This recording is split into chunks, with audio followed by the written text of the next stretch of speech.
Olá, pessoal que me segue.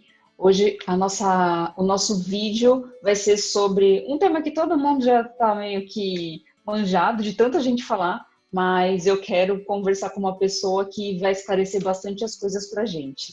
O nome dela é Gisele Fagundes, vulgo minha prima, formada em biologia na UERJ, e ela tem mestrado e doutorado em biologia parasitária pela Fiocruz. Oi, Gisele. Oi, Vanessa, é um prazer, né, poder estar aqui contribuindo um pouquinho, né, do que eu sei e trocando conhecimento com vocês sobre essa doença que até agora a gente também não sabe muito sobre ela, né? A gente está aprendendo a cada dia. É verdade. Gisele está falando comigo direto do Rio de Janeiro, que os cariocas estão em alta aqui, galera. Para trazer um pouquinho mais de informação para a gente aqui sobre o coronavírus e de uma forma que todo mundo possa entender. Gisele, eu vou começar com as perguntas então, tá? Tudo bem. Eu queria que você explicasse um pouquinho para a gente o que é um vírus. Não só corona, mas todos. Então, o vírus ele é um micro-organismo, né, que intriga muito a gente como cientista, como pesquisador, porque ele é um micro-organismo minúsculo que a gente não consegue, na maioria das vezes, enxergá-lo nos microscópios, né, na microscopia óptica, nos microscópios que a gente tem aí no mercado. A gente precisa de uma microscopia um pouco mais rebuscada, tá?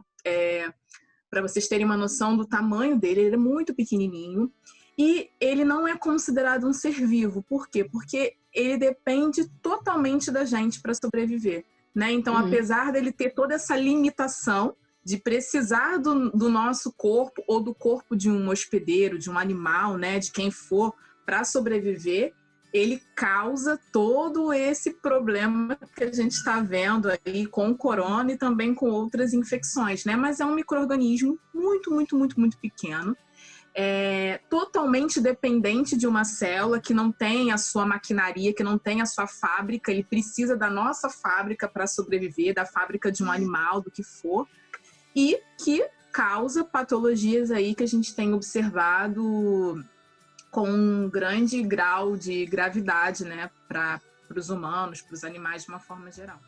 O coronavírus é um tipo novo de vírus ou ele já existia? Então, o coronavírus já existia. O que não existia era esse tipo de vírus que está causando essa pandemia, que é o SARS-CoV-2, né? O coronavírus, inclusive, ele é um vírus que quem tem animal em casa, animais domésticos, deve já ter, talvez não tenha prestado muita essa atenção, mas a gente tem vacina hoje em dia, a V10, por exemplo, a V8, são vacinas que a gente geralmente oferta para os animais, né, para cão e gato, para cão principalmente, e que fazem um combate ao coronavírus. Então, o coronavírus ele já é um vírus conhecido, é o vírus do resfriado. Agora, o vírus que está causando essa pandemia, o SARS-CoV-2, ele é um vírus novo para a gente. É um vírus que a gente não conhecia, que a gente não tinha imunidade, né? Mas o coronavírus, esse gênero coronavírus, ele já é conhecido, né, por causar resfriado. Agora, esse tipo de vírus é um tipo específico que está causando toda essa pandemia no mundo. Existe algum estudo que comprove onde e quando ele surgiu? Então, existe muita controvérsia em relação a quem foi ou qual animal, né? Porque já foi descrito que parece que é uma zoonose, então deve ter vindo de animais, né? Zoo tem a ver com animal, então deve ter vindo de animais. Então, existe uma discussão muito grande em relação à origem dele. Mas a maioria dos artigos, como a gente consegue visualizar nesse slide, mostram que a origem dele deve estar baseada ou no morcego, ou em um outro animal, que é um animal que a gente não tem aqui no Brasil, um animal lá da Ásia, chamado pangolim, né?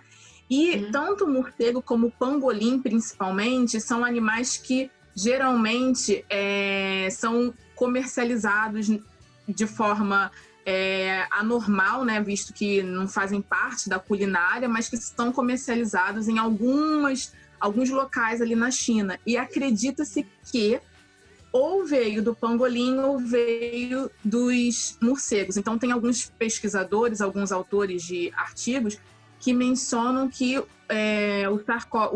o morcego ele pode transmitir um coronavírus e que existe uma similaridade muito grande entre o corona que está no morcego e o corona que está causando essa pandemia.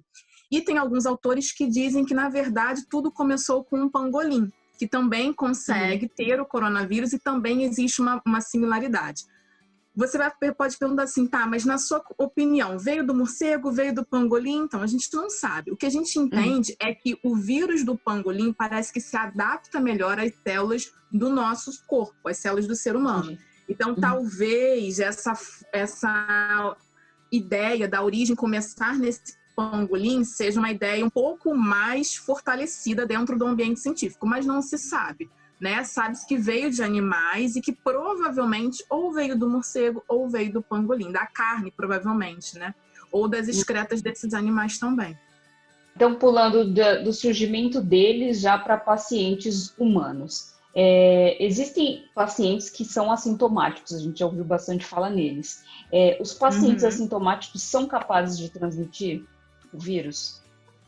Então, isso também foi um questionamento recente, né? Porque a médica da OMS, ela recebeu essa pergunta, e aí a OMS, num primeiro momento, respondendo essa pergunta, tinha mencionado que os assintomáticos, eles talvez não teriam uma capacidade tão elevada, depois eles voltaram atrás em relação a isso, mas, na verdade, o que a gente sabe, o que os estudos têm demonstrado é que, sim, os assintomáticos parecem que tem, sim, a capacidade de transmitir. Agora, a maioria dos artigos tem mostrado, como a gente consegue ver nesse segundo slide, que a capacidade de transmissão por parte desses assintomáticos não é tão grande. E talvez a transmissão, de fato, aconteça por um grupo chamado de pré-sintomáticos.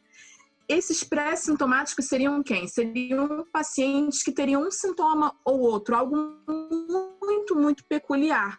Né? Então, ele tem uma tosse esporádica, né? Uma febre que não é muito bem explicada e que, às vezes, é difícil de você conseguir separar os assintomáticos dos pré-sintomáticos. Eles ficam muito próximos, né? Por eles terem poucos sintomas.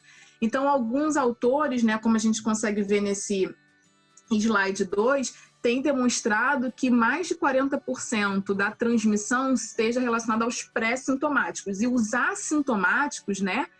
Que não iriam ter nenhum tipo de sintoma, eles iriam ser responsáveis por só 5%. Então, sim, eles podem transmitir, mas talvez eles não sejam os principais transmissores. E talvez os pré-sintomáticos tenham um papel mais relevante nessa transmissão. Existem pessoas totalmente imunes? Isso também é algo questionável, né? A gente pode observar aí nesse slide 3, que a menina dos olhos, dentro da imunologia, né, que a gente pode dizer assim, da infecção pela Covid-19, da infecção pelo coronavírus, é a tal da IgG, né? A IgG é uma imunoglobulina, que geralmente é um anticorpo, tá? Que geralmente está associado com a fase crônica e geralmente ela nos confere uma informação de memória. O que é a memória? A memória é saber que se você se infectar novamente por aquele mesmo patógeno, com as mesmas características, você não vai adoecer. E todo mundo quer isso, né? A vacina, na verdade, ela está aí para isso, qualquer tipo de vacinação. E aí, o que a gente sabe disso? Nada. Né? Existem vários estudos que têm tentado mostrar uma memória duradoura, mas a gente não tem ainda uma confirmação de que esses pacientes vão ter uma memória para o resto da vida. Né? Então, assim, a gente sabe que ter IgG talvez vai conferir para aquele paciente uma certa imunidade contra o corona, mas até quando essa imunidade vai durar, a gente não sabe. Se é um ano, se é um mês, se são 2 meses, né? Por isso que a prevenção é super importante. Você acredita que em algum determinado momento da vida todos nós vamos ser infectados pelo corona? Assim como H1N1, influenza, enfim. Então, eu acho que isso vai depender muito do tempo que a gente vai demorar para liberar uma vacina. Né? Então, assim, quanto mais rápido essa vacina vier, eu acho que a gente pode, de repente, ter uma parcela da população que não se infecte, né? Que não entre em contato. Mas à medida que a gente vai demorando, né? À medida que a gente vai tendo uma certa dificuldade para liberar uma vacina, a gente sabe que o processo vacinal ele é demorado mesmo, a gente vai entendendo que talvez isso facilite, como a gente também não tem um medicamento, né, específico para o coronavírus, isso possa facilitar para que um número maior de pessoas um dia entre em contato. Mas a gente não consegue responder sem saber exatamente. Pegando o gancho nas vacinas, o que você acha dessas vacinas que estão sendo produzidas e testadas todas as pressas, assim? Então, a eficácia. Um processo vacinal, ele demora, né? Então, assim, toda vacina, ela geralmente demora aí anos, às vezes, para poder ser liberada no mercado.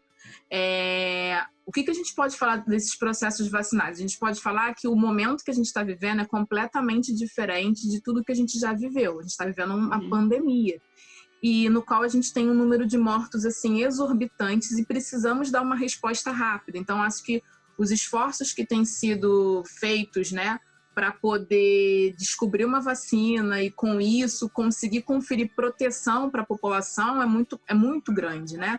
Então, assim, eu acredito, obviamente, que por mais que a gente talvez tenha uma vacina num tempo recorde, né? Então, assim, tem alguns autores mencionando que talvez em outubro, né, novembro, a gente já tenha uma vacina ali sendo liberada, todos os testes devem estar sendo feitos, né? Então, assim, nenhuma vacina vai ser liberada sem você fazer todos os testes em animais, inicialmente, né, in vitro, in vivo, testes pré-clínicos, né, testar também em humanos. Então, isso é importante para a gente liberar uma vacina. Antes da liberação, eu preciso saber se aquele paciente vai ter algum efeito colateral, se a quantidade de vírus que eu vou utilizar ali é o suficiente para gerar uma imunidade, se aquele vírus ali ele vai gerar uma doença. Então, essas perguntas são muito importantes, porque senão eu acabo deixando a população numa situação muito complicada. Então, eu acredito, sim, que essa preocupação ela existe no processo vacinal, é algo muito sério,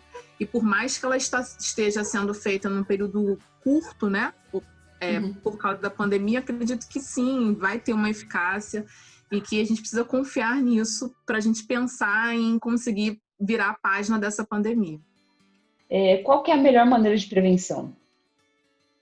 Então, a melhor maneira de prevenção, baseada até no que eu havia respondido na questão dos assintomáticos, é a gente, hoje em dia, né, o que a gente tem?